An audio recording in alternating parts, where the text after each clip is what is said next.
2010-11 সালের রেল বাজেটে airport new Garia metro প্রকল্পের ঘোষণা করেন তৎকালীন রেলমন্ত্রী মমতা বন্দ্যোপাধ্যায়।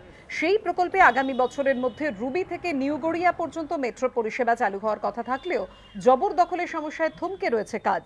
বাঘাযতীন স্টেশনের পাশে যে ফ্লাইওভার রয়েছে সেখানেই থমকে রয়েছে 28 মিটার লাইন পাতার কাজ। জবরদখলের সমস্যা আবারও ফিরে এলো এই মেট্রো প্রকল্পের হাত ধরে। এই যে লাইনটা এখানে তৈরি হচ্ছে সেই লাইনের দিকে যদি তাকাই তাহলে দেখা যাবে এই যে পিলারটা শেষ তৈরি হয়ে রয়েছে এবং যেখানে অবধি একটা মেশিন এসে কাজ করেছে সেই পিলারটাই হচ্ছে 20 নম্বর পিলার, এবং সেখান থেকে শুরু করে এই যে পাশের যে পিলার অসম্পূর্ণ পিলার যেখানে কাজ করা যাচ্ছে না সেটার নাম হচ্ছে 21 নম্বর পিলার। এই 20 এবং 21 নম্বরের মাঝের রাস্তাটা মাত্র 28 মিটার, কিন্তু এই 28 মিটার পার করাটাই যেন মেট্রো কর্তৃপক্ষের কাছে একটা দুর্গম গিরি পার করার মতন পরিস্থিতি তৈরি হচ্ছে। জবরদখলকারী দোকানদারদের বক্তব্য, সঠিক জায়গায় পুনর্বাসন না পেলে তারা জমি ছাড়বেন না। দাবি অন্য জায়গায় যদি একটা দোকান করার মতো জায়গা, যে কটা ঘর ভাঙা পড়ে যাবে তাদের যদি ব্যবস্থা করে দেয় তাহলে রেলের জায়গা ছেড়ে দিয়ে তারা চলে যাবে।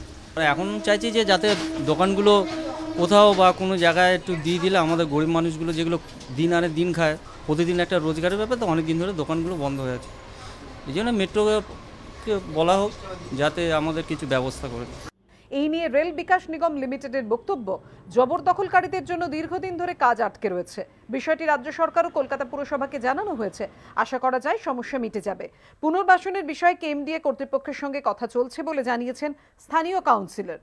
পুনর্বাসনের জন্য কথা বলেছি কলকাতা কর্পোরেশনের সঙ্গে, কমিশনার সাহেব জানেন, মেয়র সাহেব জানেন, আর আমরা কেএমডিএ আমার ওয়ার্ডের দিকে 109-এর দিকে ঢুকতে গিয়ে দেখবেন রাস্তার বাঁ দিকে পড়ে, তাই তো অনেকগুলি মন্দিরপাড়া স্টপেজ, ওখানে অনেকগুলো পুনর্বাসনের জন্য স্টল কিয়স্ক করে দিয়েছে কেএমডিএ থেকে। সেখানে আমরা কথা বলেছি যদি সেখানে এই 11টা দোকানকে ঢুকিয়ে দেওয়া যায়।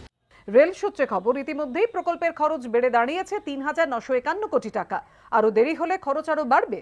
অরিত্রিক ভট্টাচার্যের রিপোর্ট, এবিপি আনন্দ, কলকাতা।